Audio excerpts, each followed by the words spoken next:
A woman brought a very limp duck into a veterinary surgeon. As she laid her pet on the table, the vet pulled out his stethoscope and listened to the bird's chest. After a moment or two, the vet shook his head and sadly said, "I'm sorry, your duck, Cuddles, has passed away." The distressed woman wailed, "Are you sure?"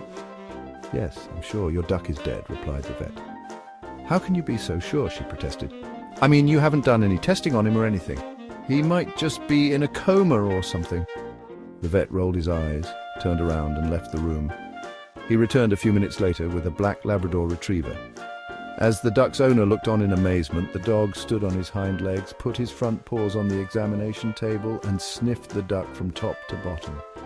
He then looked up at the vet with sad eyes and shook his head. The vet patted the dog on the head and took it out of the room. A few minutes later he returned with a cat.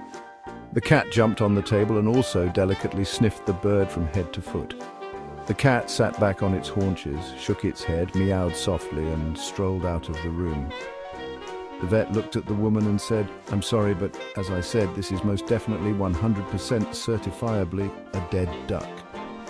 The vet turned to his computer terminal, hit a few keys and produced a bill which he handed to the woman.